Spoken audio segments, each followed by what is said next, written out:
왔어요. 네 분이 하시는데도 한 400명이 찬양을 하시는 것처럼 이렇게 은혜를 주셔서 감사드립니다. 우리 옆에 계신 분하고 한번 인사해 볼까요? 예수님 부활하셨습니다.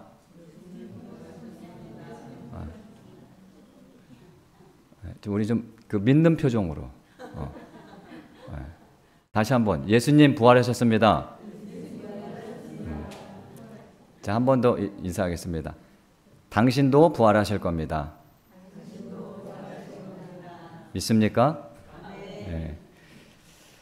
우리를 위해 십자가에서 죽으시고 또 3일 만에 다시 살아나신 주님을 우리가 이렇게 한 자리에 모여서 찬양하며 감사드리고, 그런 은혜 가운데 부활에 대한 소망과 기쁨이 여러분 안에 충만하게 임하시기를 주님의 이름으로 축원합니다. 우리가 성경을 읽다 보면 좀 이해하지 못하는 그런 부분들을 더러 보게 되죠. 그 중에 죽었던 사람들이 다시 살아나는 그런 장면들을 몇 군데서 보게 돼요. 구약을 보면 이 엘리야라는 선지자가 한 과부의 죽은 아들을 살리는 내용이 나오고, 그리고 엘리야의 그 후계자 엘리사도 죽었던 한 아이를 그 살리는 그런 장면들을 우리가 구약 성경을 통해서도 보게 됩니다. 자, 그 신약에 와서는 예수님께서 죽은 자를 살리시는데요. 성경에 보니까 한 3명 정도 살리셨다고 기록되어 있습니다. 첫 번째는 여러분도 잘 아시는 그 회당장 야이로의 딸을, 죽은 그 딸을 살리셨다는 내용이 마태, 마가, 누가, 공관복음에 모두 기록되어 있는 유명한 기사입니다. 자, 그리고 두 번째는 예수님도 어느 한 과부의 죽은 아들을 살려주셨는데, 이 내용은 누가복음 7장에만 있습니다.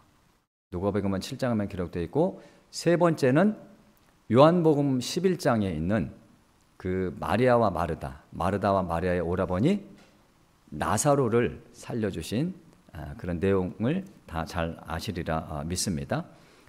자, 그런데 이 사람들하고 예수님의 부활하고는 차이점이 있습니다. 엘리야나 엘리사나 예수님이 살려주신 그 3명하고 예수님의 부활의 가장 큰 차이점은, 다시 살아난 이들은 어떻게 되죠? 나중에 다시 죽게 되죠. 시간이 되면 다시 죽습니다. 그런데 어떻습니까? 우리 주님은 부활하신 후 승천하셔서 하나님 보좌 우편에 지금도 살아 계시고 우리와 함께 하신다는 겁니다. 자, 방금 예수께서 이제 죽은 자를 3명 살려 주셨다는 말씀을 들었는데, 자, 죽었다가 다시 살아났다는 것은 당사자뿐만 아니라 그 가족들에게도 뭐 감당할 수 없는 그런 큰 기쁨이 될 겁니다. 자, 하지만 여기에는 더 깊은 의도가 담겨 있다는 거예요. 주님이 그들을 살려주심을 통해 무엇을 말씀하시고 싶은 그런 의도가 담겨 있다는 뜻입니다. 자, 요한복음 11장 보면 주님께서 나사로를 살려주시죠. 나사로를 살려주시기 전에 마르다하고 대화하시는 그런 내용이 나와요. 그래서 이제 나사로를 살려주시려고 그 집에 찾아가는데, 마르다가 주님께서 오신다는 소식을 듣고 한 걸음에 달려나가죠. 그래서 예수님을 보자마자 처음 그 마르다가 했던 말이 뭐냐면, 주님이 여기 계셨다라면 내 오라버니가 죽지 않았을 겁니다 라는 말을 해요. 자, 이것도 참 대단한 믿음이죠. 자, 그런데 그 말을 들으신 주님이 뭐라고 말씀하셨냐면, 내가 이제 네 오라버니 나사로를 살릴 거다라는 말씀을 하셔요. 자, 그러자 이 마르다가 뭐라고 말하냐면, 여기서도 이제 그 엄청난 그 믿음의 고백을 하는데, 주님, 마지막 날에는 내가 다시 살아날 것을 믿습니다라는 고백을 해요. 자, 그런데 예수님께서 내가 지금 나사로를 살려줄 거다라고 말씀하신 것에 이 마르다는 그 말씀의 의미를, 나사로를 살릴 거라는 그 말씀의 그 뜻을 알아듣지를 못했던 것 같아요. 그러니까 마지막 날에는 내가 다시 살 것을 믿습니다라고 고백을 했다는 거죠. 그때 뭐라고 말씀하시냐면, 우리가 잘 아는 말씀이죠. 나는 부활이요 생명이니 나를 믿는 자는 죽어도 살겠고 무릇 살아서 나를 믿는 자는 영원히 죽지 아니하리니 이것을 내가 믿느냐라는 말씀을 마르다에게 하셔요. 자, 이 말씀이 아주 중요한 말씀입니다. 여기서 25절 말씀을 보면 먼저 나는 부활이요 생명이니 나를 믿는 자는 죽어도 살겠고 라고 말씀하셔요. 자, 죽어도 산다, 죽어도 다시 산다. 무엇을 말씀하시는 거죠? 죽어도 다시 산다. 그렇죠. 부활을 말씀하시는 거죠. 자, 그런데 누가 부활한다고 말씀하셔요? 25절에서 어떤 사람이 부활한다고 말씀하시죠? 어떤 사람이요?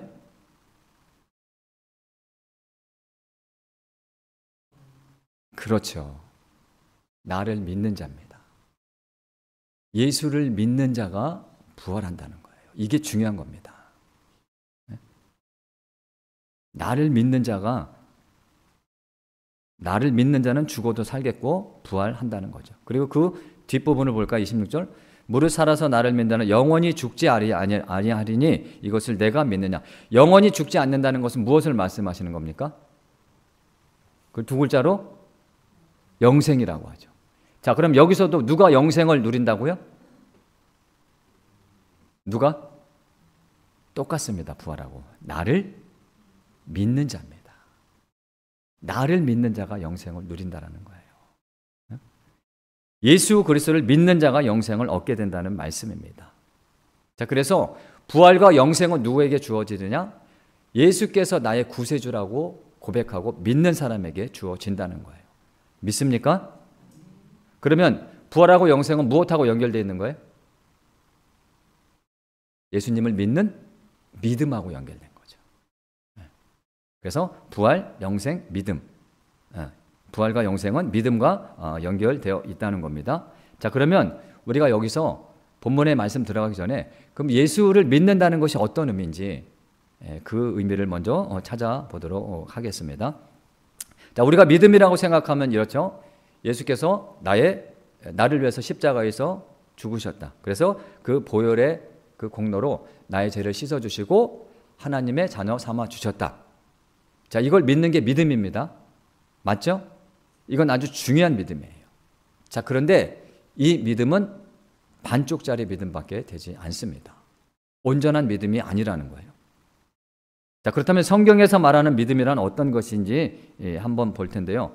부활과 영생은 연결되어 있으니까 영생을 중심으로 믿음이 무엇인지, 예수를 믿는다는 것이 어떤 의미인지 한번 찾아보겠습니다. 말씀을 몇 군데 찾아볼 텐데요.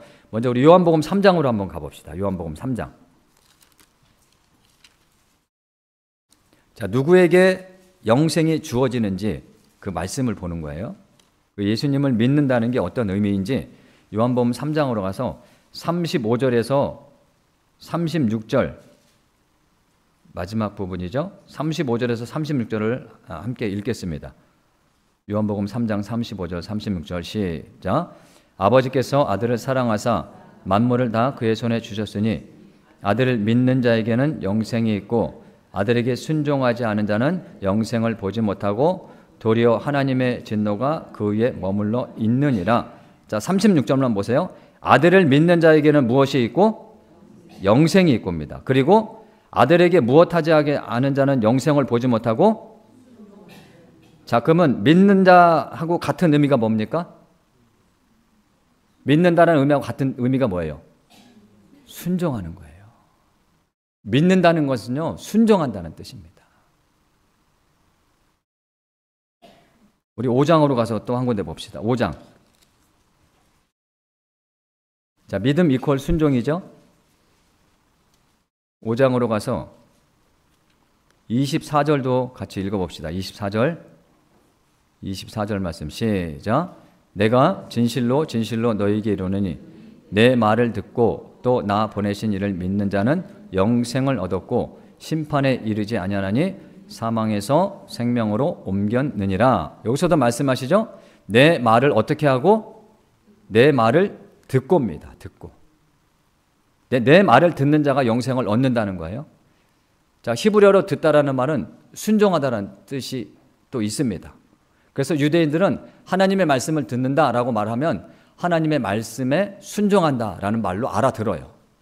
그러면 예수님의 말씀을 듣는다는 것은 예수님의 말씀에 순종한다는 뜻이죠. 그런 사람들이 영생을 누리게 된다는 겁니다. 우리 한 군데만 더 볼게요. 요한복음 8장으로 갑시다. 요한복음 8장으로 가서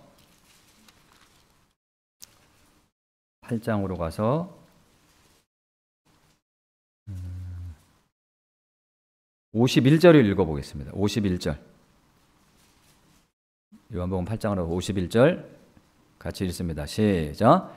진실로 진실로 너에게 이르노니 사람이 내 말을 지키면 영원히 죽음을 보지 아니하리라. 누가 영원히 죽음을 보지 않습니까? 어떤 사람이 내 말을 지키면입니다. 예수님의 말씀에 순종하는 사람이 영원한 삶을 누린다는 거예요. 아까 부활과 영생은 같이 연결되어 있다고 말씀드렸죠? 그러면 누가 부활합니까? 예수님의 말씀을 듣고 예수님의 말씀대로 사는 사람이 부활한다는 뜻입니다. 나는 예수님을 믿습니다. 십자가에서 죽으시고 나의 죄를 씻어주시고 하나님의 자녀 삼아주신 거 믿습니다. 이 믿음에서 우리가 어디까지 가야 돼요? 예수님의 말씀대로 사는 삶까지 가야 된다라는 거예요. 그런 사람이 부활을 맛보게 되고 영생을 얻게 된다는 겁니다. 믿습니까? 여러분은 부활하시겠죠? 이건 또 자고.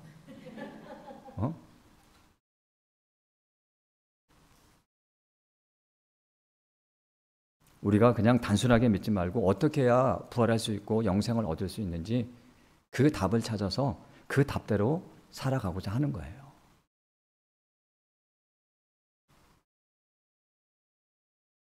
지금까지 성경에서 말하는 믿음이 무엇인지 이게 믿음입니다. 예수님을 믿는 믿음. 그 믿음은 나의 구세주로 믿음과 동시에 말씀대로 사는 것까지가 예수님을 믿는다라는 뜻이에요. 성경에서 믿음이 무엇인지, 온전한 믿음이 무엇인지 우리가 찾아봤는데, 자, 이 말씀이 어떤 질문에서 시작됐는지 기억하세요? 주님께서 그 세 사람을 살려주셨는데 그 안에 담긴 의도가 뭐냐? 그 질문에 대한 답을 찾기 위해서 우리가 나사로를 살리신 현장으로 갔었는데, 거기서 주님은 나사로를 살리시기 전에 마르다와 어떤 내용에 대한 말씀을 하시죠? 부활에 대한 얘기를 하셨다는 거예요. 그러면 나사로를 살리신 사건은 뭐냐면 바로 예수께서 십자가에서 죽으시지만 3일 만에 다시 부활하실 것을 미리 나사로를 통해서 보여주셨다는 거예요. 나사로가 다시 살아난 것처럼 예수께서도 다시 살아나실 것을 미리 보여주시고 나타내셨다는 겁니다.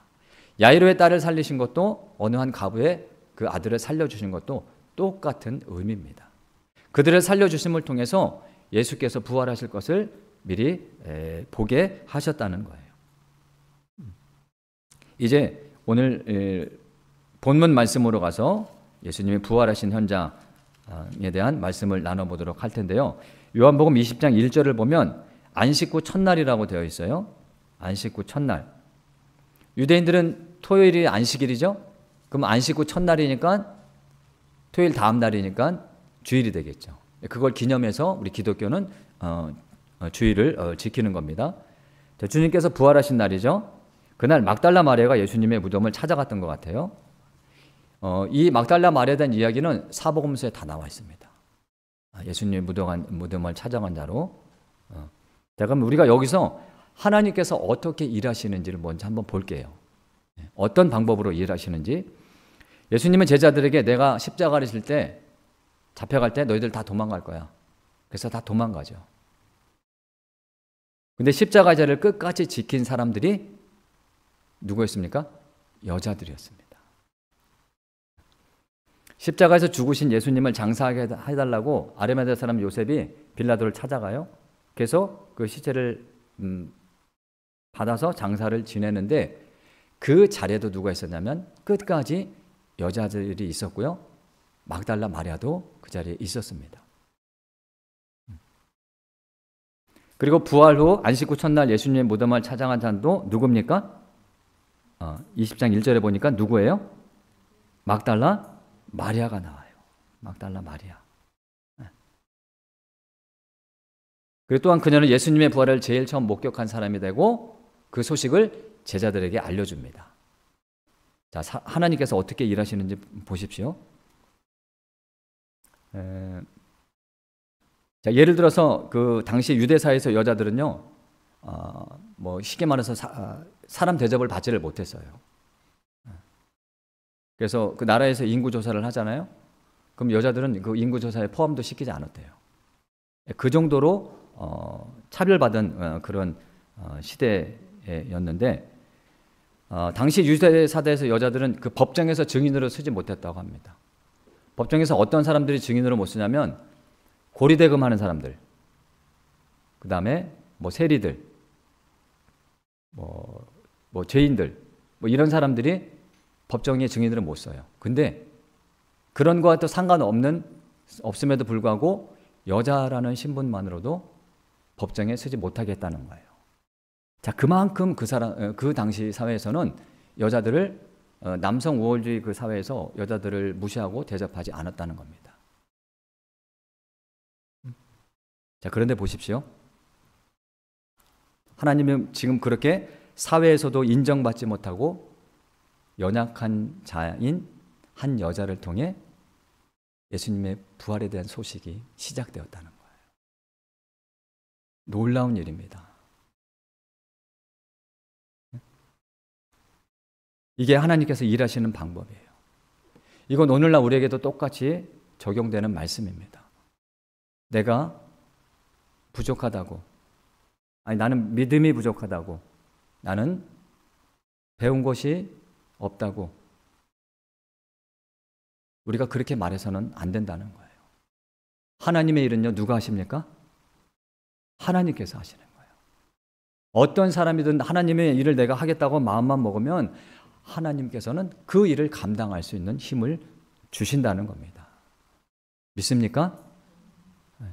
그러니 우리가 이런 믿음을 갖고 막달라 마리아처럼 주님께 부활의 첫 증인으로 쓰임받은 것처럼 이런 믿음 안에서 주님이 주신 사명과 그 일들에 대해 감사함으로 또 기뻐함으로 감당할 수 있는 저와 여러분이 되기를 간절히 소망합니다. 네. 자, 그렇게 찾아간 이 막달라 마리아가 무덤 앞에 놓인 돌이 옮겨진 걸 봐요. 그래서 제일 처음 했던 생각이 뭐냐면 누가 예수님의 시체를 훔쳐갔구나. 그래서 제자들을 찾아갑니다. 베드로하고 요한은 찾아갔던 것 같아요. 예수님의 무덤 앞에 있는 돌이 옮겨졌다. 누가 주님의 시신을 훔쳐간 것 같다. 그래서 이 말을 듣던 제자들도 한 걸음에 달려가서 확인해 보니까 예수님이 없죠, 그 자리에. 그리고 예수님 입으셨던 그 세마포하고 그 머리 맡에 있던 그 수건만 잘 개켜져서 있는 거예요. 자, 1세기 당시 그 유대 그 사회, 그 당시 예수님이 있던 그 당시에는요, 도굴꾼들이 참 많았대요. 그 무덤을 파서 그 시신이 가지고 있던 것들 같이 묻어주기도 하잖아요. 물건들을, 유품들, 그런 것들을 훔쳐가는 사람들이 이 당시에는 참 많았다고 해요. 그래서 막달라 마리아가 돌이 옮겨진 걸 보고 제일 먼저 생각했던 것이 그거예요. 예수님의 시체를 누가 훔쳐갔겠구나라고 생각을 했던 거죠. 그리고 세마포는요, 일반 사람들이 얻을 수 있는 원단이 아닙니다. 귀족들이나 부자들이 옷을 만들 때 쓰는 원단이 세마포예요. 자, 그런데 그게 고스란히 놓여 있죠. 그러면 주님의 시체를 누가 훔쳐간 게 아니라는 게 증명되었다는 거예요. 자, 그렇게 예수님의 무덤을 살핀 제자들 각기 다시 집으로 돌아가고 그 뒤에 막달라 마리아가 다시 찾아간 내용이 오늘 본문 말씀입니다. 그 앞에서 울고 있죠. 그러니까 이제 천사가 와서 물어요. 여자야, 왜 울며 누구를 찾느냐? 그리고 그 뒤에 예수님이 또 물으시죠. 왜 우느냐고, 누구를 찾느냐고. 그러니까 맨 처음에 예수님인지를 알아보지 못하고 동산을 지키는 사람인 줄 알고, 당신이 우리 주님의 시체를 가져갔으면 나한테 얘기를 해줘라. 그럼 내가 가져가겠다라는 말을 하니까 그때 예수님이 뭐라고 부르시냐면 마리아야라고 부르셔요. 그러니까 예수님의 그 음성을 그때서야 이 마리아가 알아듣습니다. 그래서 너무 기쁜 나머지 주님을 이렇게 안으려고 했던 것 같아요. 잡으려고 했던 것 같은데 그때 예수님이 하신 말씀을 우리 한번 같이 읽어봅시다. 17절 말씀, 요한복음 20장 17절 말씀 같이 읽어볼게요. 어떤 말씀을 하셨는지 같이 읽어보겠습니다. 시작. 예수께서 이르시되 나를 붙들지 말라. 내가 아직 아버지께로 올라가지 아니하였노라. 너는 내 형제들에게 가서 이르되 내가 내 아버지 곧 너희 아버지 내 하나님 곧 너희 하나님께로 올라간다라 하시니 라고 말씀하십니다. 자, 이 말씀에서 예수님은 내 아버지가 곧 너희 아버지, 내 하나님이 곧 너희 하나님이라고 말씀하셔요. 자, 이게 중요한 말씀인데요. 그러면서 하시는 말씀이 내가 내 아버지, 내 하나님께로 올라간다라는 말씀하십니다. 자, 이 말씀의 의미가 뭐냐면 내가 내 아버지, 내 하나님께 올라간 것처럼 너희도 너희 아버지, 너희 하나님께로 올라간다라는 이 말씀인 거예요. 이 뜻이. 그래서 내 아버지가 너희 아버지고 내 하나님이 너희 하나님이라고 말씀하셨던 겁니다. 예수께서 쉽게 해서 말해서 주님이 부활하신 것처럼 너희도 우리들도 부활하신다고 말씀하신 거예요. 자, 우리 고린도 15장으로 한번 가보겠습니다. 고린도전서 15장. 고린도전서 15장으로 가서 오늘 말씀의 결론을 맺도록 하겠습니다. 자, 고린도전서 15장은 부활장이에요. 1절부터 끝절까지 다 부활에 대한 그런 내용입니다. 58절까지가 다 부활이에요. 부활에 대한 내용인데 20절하고 21절을 한번 보겠습니다. 20절하고 21절 우리 한번 같이 읽어볼까요? 20절에서 21절 신약성경 283쪽입니다. 고린도전서 15장 20절에서 21절 함께 읽습니다. 시작. 그러나 이제 그리스도께서 죽은 자 가운데서 다시 살아나사 잠자는 자들의 첫 열매가 되셨도다. 사망이 한 사람으로 말미암았으니 죽은 자의 부활도 한 사람을 말미암는도다. 자, 여기서 예수님은 부활의 잠자는 자들의 곧 죽은 자들의 첫 열매가 되셨다고 하죠. 그러면 다음 열매를 누가 맺는 거예요? 다음 열매는 예수님을 믿는 자들이 맺게 되는 거죠. 자, 그래서 이어지는 22절과 23절 보면 제가 읽어볼게요. 아담 안에서 모든 사람이 죽은 것 같이 그리스도 안에서 모든 사람이 삶을 얻으리라. 그러나 각각 자기 차례대로 되리니 먼저는 첫 열매인 그리스도요, 다음에는 그가 강림하실 때에 그리스도에게 속한 자요 라고 말씀하고 있습니다. 자, 아담을 통해서 우리는 모든 죄인이지만 예수 그리스도를 통해서 그 보혈의 공로로 죄사함을 받고 주님이 부활하신 것처럼 우리도 부활하는데 순서가 있는 거죠. 먼저는 누가 부활하십니까? 먼저는 첫 열매이신 예수님이고 그 다음 부활은 언제 이루어집니까? 예수님께서 재림하실 때 부활이 일어나는데 누구에게 부활이 일어난다고 여기에서 또 말씀하고 있죠? 어떤 사람입니까? 누구예요? 그리스도에게 속한 자입니다. 예수를 믿는 자. 예수님을 믿는다는 건 어떤 의미라고 말씀드렸죠? 예수님 말씀대로 사는 자. 부활이 그냥 얻어지는 게 아니에요. 예수님 말씀대로 살아야 됩니다.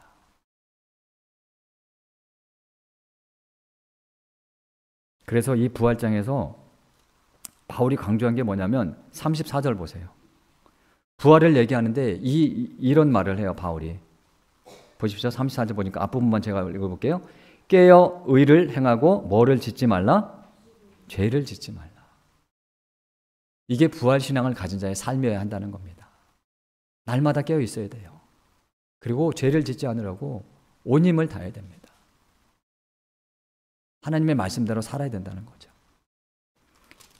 그래서 이 부활장의 마지막이 어떻게 결론이 나는지 한번 볼까요? 58절 한번 보세요. 58절.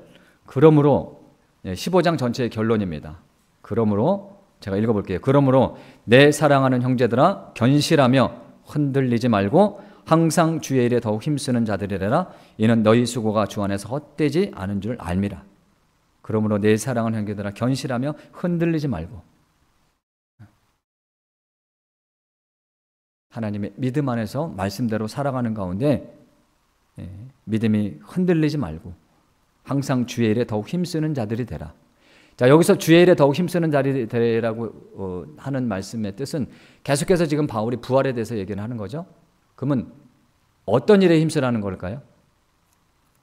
예수님의 말씀처럼 예수님을 믿는 사람처럼 살면서 이 세상 가운데서 부활의 증인으로 살라는 말씀이죠. 믿습니까? 막달라 마리아가 예수님의 부활을 목격하고 제자들을 찾아가서 제일 처음에 했던 말이 뭔지 기억하세요? 오늘 본문에 있었는데 내가 주를 보았다. 내가 주를 보았다. 내가 부활하신 주를 보았다라는 말이었습니다. 자, 이 고백이 이제 저와 여러분의 고백이 되어야 돼요. 내가 주를 보았다. 세상에 나가서 예수 믿는 사람처럼 살면서 내가 부활하신 주를 보았다. 그러니 당신도 예수님을 믿으십시오. 라고 자신의 삶을 통해서 증인을 해야 된다는 겁니다. 예수님의 십자가 부활은 모두 저와 여러분을 위한 것이었습니다. 그러니 이제 우리가 예수 그리스도를 믿는 믿음으로 다시 오실 주님을 기다리며 하나님의 말씀대로 살아가는 가운데 지금 여기서 부활의 산 증인으로 살아가는 복된 우리 수복능교회 성도님들이 다 되시기를 주님의 이름으로 축원합니다. 네, 우리 찬송가 한 곡 하겠습니다.